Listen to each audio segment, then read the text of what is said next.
මෙහුම් කලාව මුල සිට හදාරන ඔයාලා සියලුම දෙනාට සුබ දවසක්. ආයුබෝවන්. මගේ පළවෙනි වීඩියෝවේ පරිදි මිමිසටහන් ලබාගත් ඔයාලා දැන් ඒ ලයින් ගෝම නිර්මාණය කරගමු. ඊට කලින් යාළුවනේ මේ ටිකත් ඔයාලට කියා දෙන්න හිතුවා. මේ තියෙන්නේ කතුර. කඩදාසි කොළ වගේ දේවල් කපලා කතුරේ මුවාත නැති වුණොත් නම් පහසුවෙන් රෙදි කපා ගන්න බැරි වෙනවා. ඒ නිසා මේ රෙදි කපන කතුර වෙන වැඩවලට නම් යොදා ගන්න එපා. මේ මිනුම් පටිය. මේක සුළු මුදලක් දීලා මිලදී ගන්න පුළුවන්. අපි මහන ඇඳුම් නිවැරදිමින් මේ තියාගන්න නිතරම වමනා වෙනවා. අඩිරූල. මේකෙන් අපිට ඉතා පහසුවෙන් රෙදිවල රේඛා ඇඳ ගන්න පුළුවන්. ඔයාලා ටික කෝදුවක් ළඟ තියාගන්න. මේ ට්‍රේලරින් චෝක්. වෙළඳ පොලේ දැන් පෙන්සිල් පෙන් ආදියත් ඇවිත් තියෙනවා. පහසුවෙන් ඕනිම රෙදි වර්ගයක රේඛා ඇඳ ගන්න පුළුවන්. මේ ටිම එක. මසානිම කළ ඇඳුමක හෝ ඕනෑම නූල් ගැලවීමකට ටිමර් එක යොදා ගන්න පුළුවන්. ඩ්‍රෙස් මේකින් කාබන්. කාබන් කොලයක් අපිට උවමනා වෙන්නේ ඇඳුම් වල ඩාට් නිර්මාණය කරගන්නා විට. ඒව රෙදිවල පිටපත් කරගන්න. මේ සියලුම දේවල් ළඟට අරගෙන අපේ ඊළඟ පියවරට යමු නේද? ඇඳුමක් නිර්මාණය කරද්දී ඔබට රෙදි වර්ගත් හඳුනා ගන්න වෙනවා. මේ ගවුම නිර්මාණයට නම් 45 පළල රෙදි මීටර 2.5ක් හෝ 2.1 වගේ අවශ්‍ය වෙනවා. ඔයාලා ගන්න රෙද්ද ටිකක් පහසුවෙන් මහ ගන්න පුළුවන් එකක් නම් වඩාත් හොඳයි කියලා මම හිතනවා. මොකද ඔයාලා තාම ආධුනික අයනේ. ඇඳුම් මසන රෙදියේවත් මැටීරියල්ස් වර්ග තවත් වීඩියෝ එකකින් වැඩිදුර අපි ඉගෙන ගමු. ඕනිම රෙද්දක බලවාටිය, දාවාටිය, ඉරට වාටිය යන නම් වලින් හඳුන්වන කොටසක් තියෙනවා. එය උස අතට තබාගෙන තමයි ඇඳුමක් කපා ගන්න ඕනේ. මේ බලන්නකෝ මේ රෙද්ද කියලා හිතන්න. මේ පැත්ත තමයි රෙද්දේ පළල. එය 45ද 36ද කියලා අපිට මැනගන්න පුළුවන්. මේ රෙද්දේ බලවාටිය. අපි ගන්න රෙද්ද මීටර් 2ක්ද මීටර් 2.5ක්ද යන්න මෙතනින් බලා ගන්න පුළුවන්. යාරය කියන්නේ අඟල් 36ක්. මීටරයකට අඟල් 39ක් තියෙයි. මේ කියා දෙන ඒවා ඔයාලා හොඳට මතක තියාගත්තොත් රෙදි මිලදී ගැනීමේදී ප්‍රයෝජනවත් වෙන්න පුළුවන්. ඕනෑම රෙද්දක බලවාටියක් තියෙනවා. ගොඩක් රෙදිවල තිත් ආකාරයට පේන්න තියෙන්නේ ඒ බලවාටිය පැත්ත. ඉදිරියේදී රෙදි වර්ග ගැන මම ඔයාලට කියා දෙන්නම්. එතකොට තවත් ලේසි වෙයි. දැන් අපි ලබාගත් මිමි ගණනය කරගමු. ඒ ලයින් ගවුම සඳහා අවශ්‍ය වන මිමි. උරහිස මිම්ම 15ක් ලෙස ලකුණු කරගන්න. පපුව දක්වා උස 8.5යි. ඉන දක්වා උස 14.5යි. ගවුම සම්පූර්ණ උස 32ක්. පපුව වට 30යි. ඉන වට 26යි. ඉදිරි කර ගැඹුර අඟල් 6යි. හරස් කර මිම්ම ලෙස අඟල් 3.5යි. මේ උදාහරණ වශයෙන් දක්වා තිබෙන සියලුම මිමි සටහන් අඟල් වලින් තමයි දක්වා තියෙන්නේ. දැන් ගණනය කරගමු. උරහිස මිම්ම අඟල් 15 බෙදීම 2 සමානයි 7.5යි. ඒකට අපි එකතු කරනවා තවත් අඟල් භාගයක්. ඒ මැහුම් වාසි සඳහා.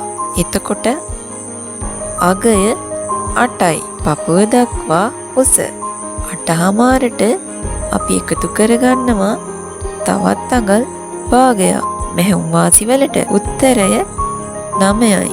ඉන දක්වා උස 14.5යි. එකතු කිරීම අඟල් භාගය මෙහුම් වාසි උත්තරය 15යි. ගෞම සම්පූර්ණ උස 32 එකතු කිරීම මෙහුම් වාසි අඟල් භාගය එකතු කිරීම යටවාටියට අඟල උත්තරය 33 මාරයි. පපුව වට අඟල් 30 බෙදනවා අපි 4 උත්තරය 7 මාරයි. ඒ 7 මාරට අපි කියනවා රැගල් උස කියලා. 30 එකතු කිරීම අඟල් 8 උත්තරය 38යි. ඒ 38 අපි බෙදනවා 4 උත්තරය 9 මාරයි.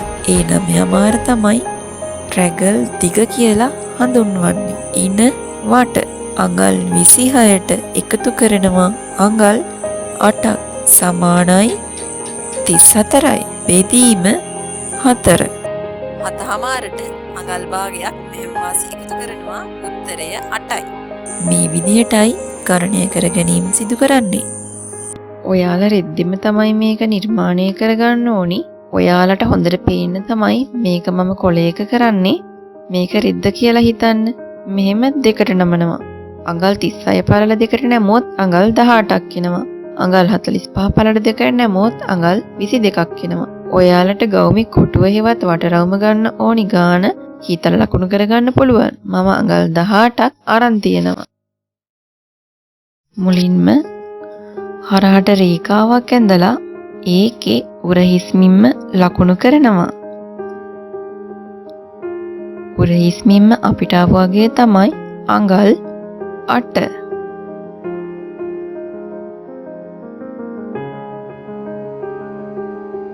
එතනින් පහලට අඟල් 1මාරක් ලකුණු කරලා මෙහෙම හැඩ රේඛාවක් ඇඳ ගන්න ඕනි. අපි ඒකෙත් අඟල් 8 හරියටම තියනවද කියලා බලනවා. නැවත එම රේඛාවේ අඟල් 3මාර හරස් කරමින්ම ලකුණු කරන්න ඕනි.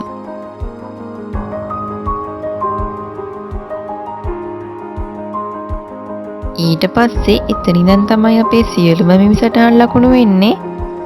අඟල් 9 පපුව දක්වා උස ලකුණු කරනවා. මෙහෙම හරහට රේඛාවක් අඳිනවා. ඊට පස්සේ අපිට තියෙන්නේ ඉන රේඛාව ලකුණු කරන්න අපිට ආපු අගය තමයි අඟල් 15.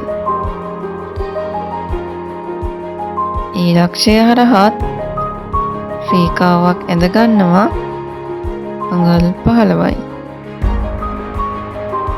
ඊට පස්සේ යටවාටියේ අගය අපිට ආවේ 33මාර. අපි මෙහෙම යටවාටි රේඛාව ලකුණු කරගන්නවා අඟල් 33මාර.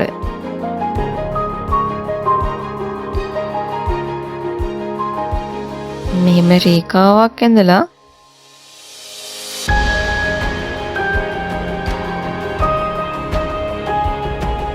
දිග ලකුණු කර ගැනීමට එම රේඛාව තියන්න ඕනි. ඊට පස්සේ අපිට තියෙන්නේ රැගල් උස ලකුණු කරගන්න. ඒ රේඛාව ලකුණු කරගන්නේ අපි උරහිස් මුදුනේ ඉඳන්ම අපිට ආපු වගේ තමයි අඟල් 7මාර.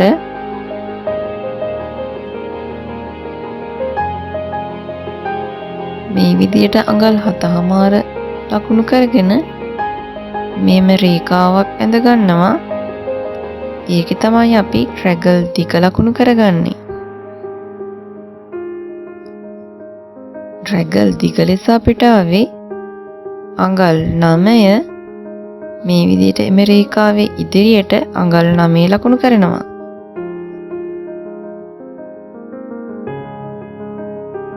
ඊට පස්සේ අපිට තියෙන්නේ ඉන දක්වා උස ලකුණු කරගත් රේඛාවේ ඉනවට අගය ලකුණු කරගන්න අඟල් 8යි.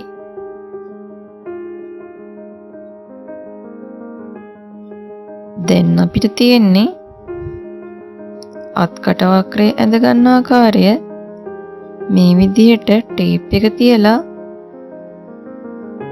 මැද ලක්ෂ්‍ය ලකුණු කරගන්නවා. මෙහෙම කඩිරි රේඛාවකින් යා කරලා මේ මැද හොයාගත්තු ලක්ෂයට අපි අගයක් දානවා. අඟල් භාගයක් අඩු කරලා අඟල් 8න් අඟල් භාගයක් අඩු කරාම අඟල් 7.5යි. අඟල් 7.5 ආපු තැනින් මෙහෙම හැඩ කරලා රේඛාවක් ඇඳ ගන්නවා.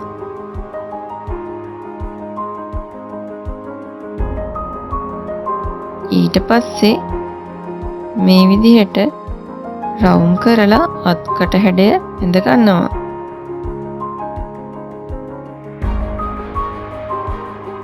මේ විදිහට ඉනට රේඛාව සම්බන්ධ කරගන්නවා. දැන් අපිට තියෙන්නේ කර ගැඹුර ලකුණු කරගන්න අඟල් 3.5 ඉඳලා පාල් රේඛාවක් ඇඳලා කර ගැඹුර ආපු අඟල් 6 ලකුණු කරලා ඒ අතර කොටු හැඩයක් ඇඳ ඔබ කැමති කර හැඩයක් නිර්මාණය කරගන්න පුළුවන්. මම ඒකේ රවුම් කර හැඩය තමයි නිර්මාණය කරගත්තේ. ඊළඟට අපිට තියෙන්නේ ඩාට් එක නිර්මාණය කරගන්න. මේ විදිහට අඟල් 1.5ක් ඉන රේඛාවෙන් අඩු කරලා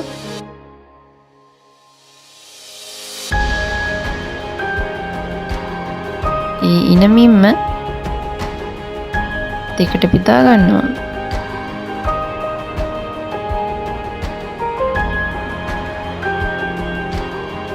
ඊට පස්සේ ඒ ආපු ලක්ෂය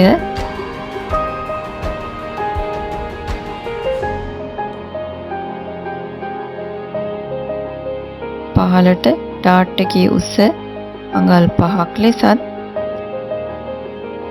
උඩට පපුව රේඛාවෙන් අඟලක් 5ක් කරලා ඒ ලබාගත් ලක්ෂයේ තියෙන තැනත් රේඛාවකින් යා කරනවා.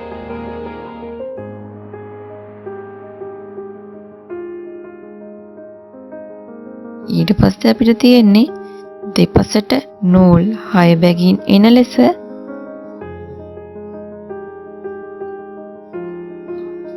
මෙහෙම ලකුණු කරලා ඩාට් එක නිර්මාණය කරගන්න.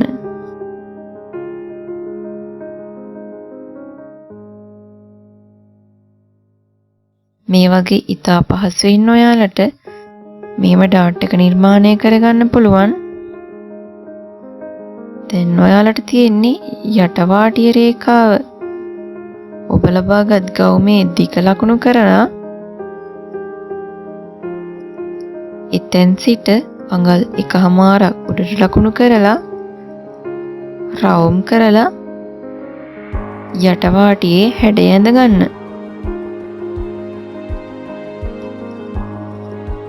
මේ බලන්න මෙහෙම උඩට 1.5ක් ලකුණු කරනවා. අපි මේ විදිහට අඟල් 1.5ක් ලකුණු කරලා රවුම් හැඩයකින් නිර්මාණය කරගන්නේ එවිට ගවුමේ එල්ලෙන හැඩගතිය නැති වෙලා යන හින්දා.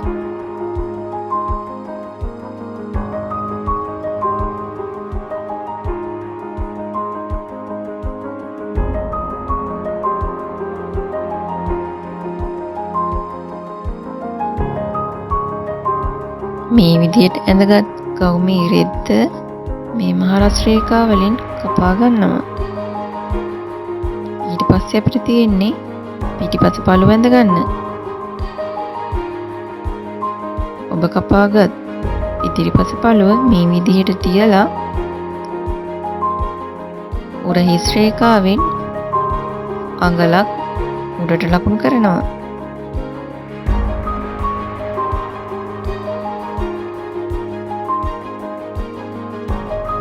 මේ විදිහට දෙපසින්ම අඟලක් උඩට ලකුණු කරලා රේඛාවක් ඇඳ ගන්නවා.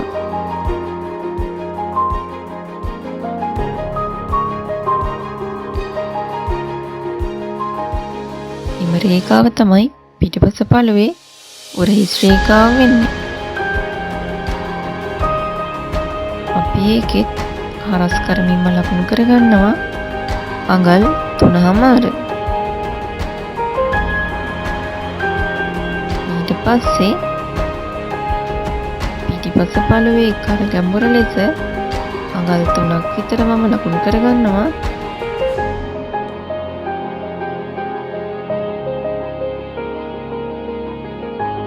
ඊට පස්සේ ඒ දෙක අතර කොටු වැඩ ඇඳ ගන්නවා.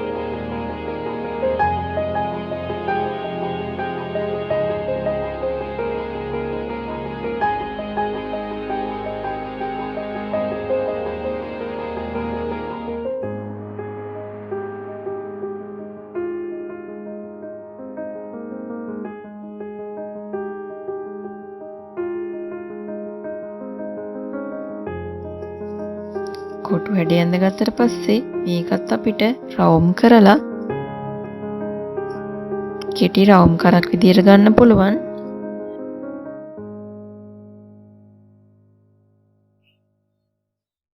ඉදිරිපස පළුව කපා ගත්තට පස්සේ පිටිපස පළුවේ වෙනස වෙන්නේ අඟලක් කර ඉස්සෙන එක පමණයි. ඊට පස්සේ මේ හැඩතල වලටම පිටිපස පළුවත් කපා ගන්න පුළුවන්.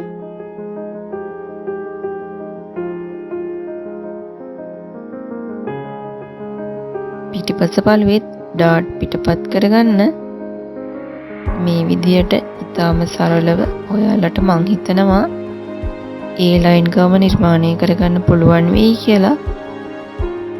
ඔයාලට තේරුම් නැති ගැටලුවක් තියෙනවා නම් මට ඉදිරිපත් කරන්න. මං ඕනිම වෙලාවක ඒවට පිළිතුරු සපයන්න සූදානම්.